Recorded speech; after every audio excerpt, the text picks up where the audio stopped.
Doctor साहब, हमारा एक सवाल है आपसे कि जैसे यूपी के अंदर ब्लॉक प्रमुखी का चुनाव हुआ, पर्चा दाखिल हुआ और उसमें ये देखा गया कि यूपी के अलग अलग हिस्सों में कहीं आगजनी हुई, कहीं गोली कांड हुआ, कई जगहों पर देसी बम भी चला। तो क्या जिस तरीके से ये कहा जाता है कि यूपी के अंदर राम राज्य है, कानून व्यवस्था सही है, तो वो कहाँ तक सही है?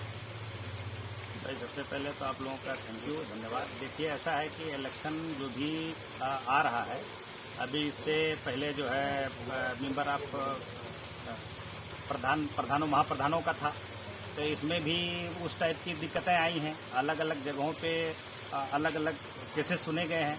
महाप्रधानी के बाद जो है ये आ गया ब्लॉक प्रमुखी का, अभी नामांकन हुआ है, उसके बाद ये चुनाव 10 तारीख को इलेक्शन कमीशन ने रख दिया है, इसमें भी दिक्कतें हुई है। तो अब ये सही बात है, तो अब सरकार तो इसका जवाब देगी या देना चाहिए। अगर कोई इस टाइप की त्रुटि होती है अफसरों से, अधिकारियों से, तो अब अधिकारियों को, अफसरों को भी ये मानना चाहिए कि ये जो है डेमोक्रेसी है, ये इसमें किसी की भी सरकार आएगी तो इस पे निष्पक्ष ही काम होना चाहिए। इसमें किसी का पक्ष और या किसी का सपोर्ट नहीं सरकार के अफसरों को करना चाहिए।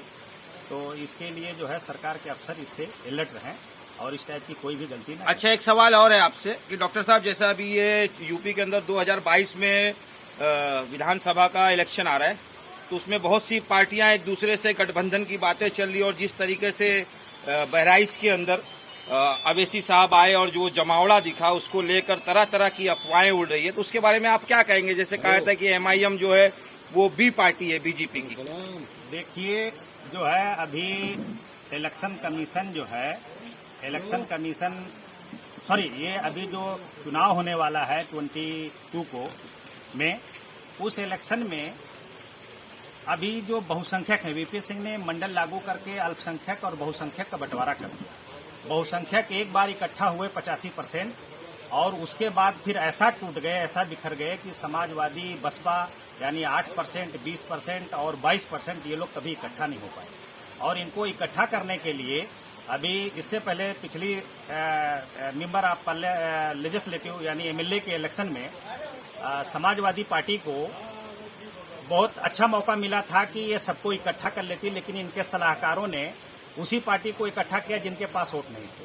वही त्रुटि इन लोग इस बार भी कर रहे हैं कि जिनके पास वोटें हैं उनको छोड़ रहे हैं और जिनके पास वोट नहीं है उनको इकट्ठा कर रहे हैं। तो यही जो है समाजवादी को इस बार भी मुंह की खानी पड़ेगी अगर वो अपने सुझाव से, अपनी सोच से बढ़िया लोगों का चयन ना करे।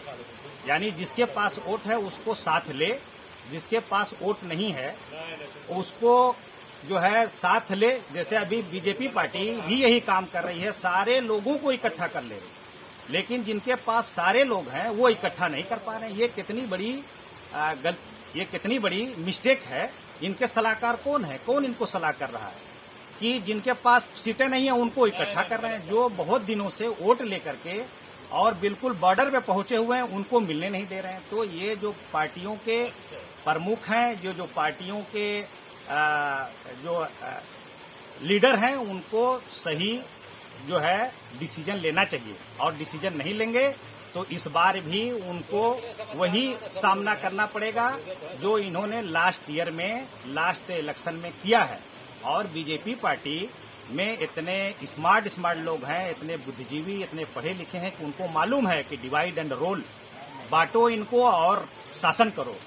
15% में फॉरवर्ड मुसलमान भी आता है, जो बीजेपी कहती है कि मुसलमान हमारा एंटी। 15% में बीजेपी एंटी उनको कहती है कि हमारा मुसलमान हमारे साथ नहीं रहा, और मुसलमान भी कहता है कि हमने बीजेपी को वोट नहीं दिया, और 10%, 9% मिल करके हुकूमत में आ जा रहे हैं। तो कैसे आ जा रहे हैं? यानी बहुसंख्यकों को उन्होंने साइड में कर दिया।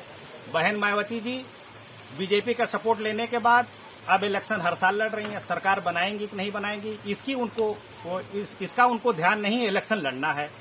दूसरी पार्टियां सरकार बनेगी कि नहीं बनेगी, हम सरकार में आएंगे कि नहीं आएंगे, उनको चुनाव लड़ना है। तो ये लोग दूसरे को कहते हैं कि हम जो है ये भाजपा की बी पार्टी है, ये भाजपा की सी पार्टी है।